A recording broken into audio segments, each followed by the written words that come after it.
This morning, the Rhinelander Public Works Department got a call about this stoplight that was hit by another car, but that's actually not the only problem they've had this week. There was also this crash here on Lincoln Street. Yeah, that's right, Justin. Both of these candidates identify as conservative Republicans, but they both do have some differences about them as well. Former Vice President Joe Biden had a Super Tuesday indeed, and Senator Bernie Sanders wasn't too shabby either. This is still an active crime scene. It's taped off, and there's going to be more people here this morning to investigate what exactly happened. So this is all still developing. The number of meals that Meals on Wheels packs up every day can vary, but it can be anywhere from 80 to over 100. It's time to tap our trees and snag some pure maple syrup.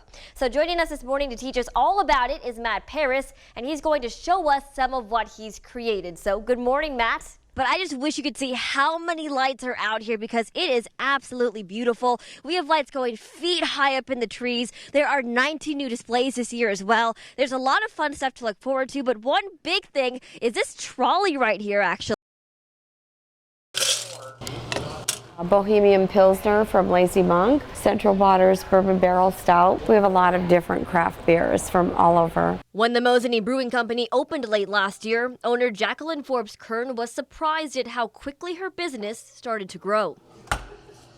It's actually been doing much better than we had expected. But then one thing got in her way. The partial government shutdown. Now the brewing company is waiting for the federal license that they need to start brewing their own beer. Very sad. They're very pretty and they're sitting there ready to go, but we can't start until we get the federal permit. So we are ready to start brewing the minute we get that licensing and permitting. So the brewing company has been serving craft beer from across the state as they wait for their license. We actually expected it by the end of January.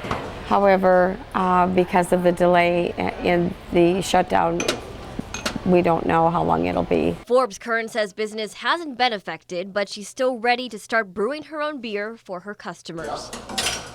I would like it to happen tomorrow morning, but in the meantime, we're going to carry on doing what we're doing. We believe that it's going to be rather quick after they go back to work. Reporting in Mosinee, Angela Kim, Newswatch 12. The real question is, do you trust me? Sam Mahoney never pictured himself out here on the ice. If somebody would have told me that 10 years ago, I'd have been like, yeah, sign me up. Let's go. Okay. Especially after an accident forced him to readjust his life completely. I was injured 10 years ago, and I didn't know what was out there to drive. I didn't know how I was going to drive or anything. But today, he was one of the 4 members of Spine Corps that got to learn an adaptive version of the Subaru Winter Experience. The fun you get to have with all the other people, it's just great. It's a fun experience. This is the second year of Spine Corps' event. Once they do it, they're hooked. And Spine Corps founder Anthony Rigoli has made outdoor sports adaptable for people with different abilities through events like this. Just because we have a disability doesn't mean we can't participate in everything else out there that everyone else does. This is the control I use, so I push it forward for the brake and pull back for the gas. It's part of the fun. I don't know, I feel like it's my purpose in life. So it's just so much fun, and I wish I could do this every day. That wasn't supposed to happen. And Mahoney wants to show everyone how experiences like this are possible every day, not just on the ice. Now I have a set of permanent controls that work very similarly in my everyday car. I'm happy to show people. Showing people on and off the ice that overcoming obstacles just takes a little bit of drive. It's never a dull moment. The people you meet, the experiences you have, it's always fun. In Eagle River, Angela Kim, Newswatch 12.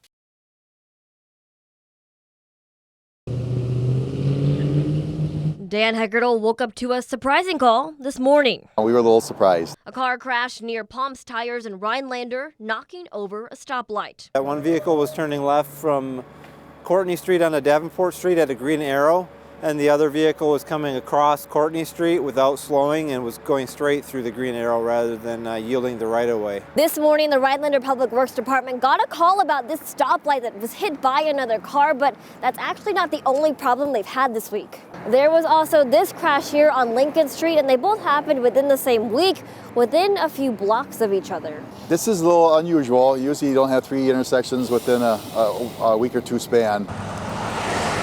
The 2 crashes are adding some extra work for Heckertle and the rest of the Rhinelander Public Works Department. But they're more concerned about the public safety. We have to work a little overtime. We'll get them up for the weekend because we're all about safety, and we want to make sure all these are very safe for the weekend. So we're going to work hard and try to get it done. One driver will definitely be cited and probably a driver condition report done just to make sure that they have the facilities to maintain driving safely. The biggest lesson both Heckerdal and Rhinelander Police Sergeant Kurt Helke want people to remember. I think safety is a big concern now with everybody driving, and hopefully that doesn't continue because this is a lot. 3 in 2 weeks. In Rhinelander, Angela Kim, Newswatch 12.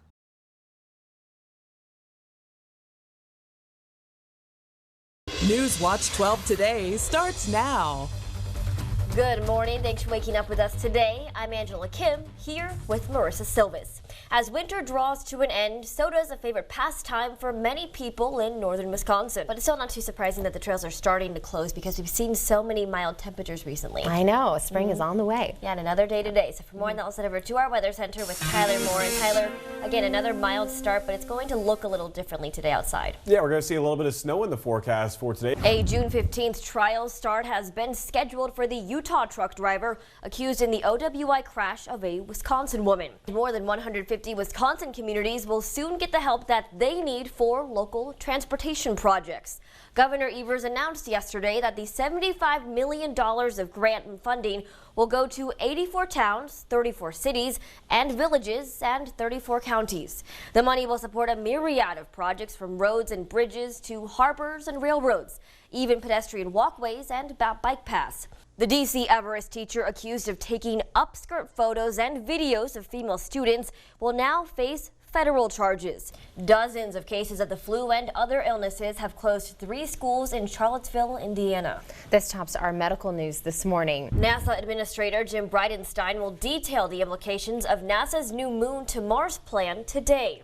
The event will be held at the Center for Strategic and International Studies headquarters in Washington, D.C. The plan involves human exploration of the moon by the year 2024 and preparation for future missions to Mars. Well, the Walt Disney Company was built, of course, on the shoulders of Mickey Mouse. Of course, so it may come as a surprise that there's actually never been a theme park attraction based on the lovable rodent, but there is now. There is. Guesses, all guesses, but no, it really is so much fun, and you really do want to watch every single game and see if your brackets are doing well or not. So what a great idea there.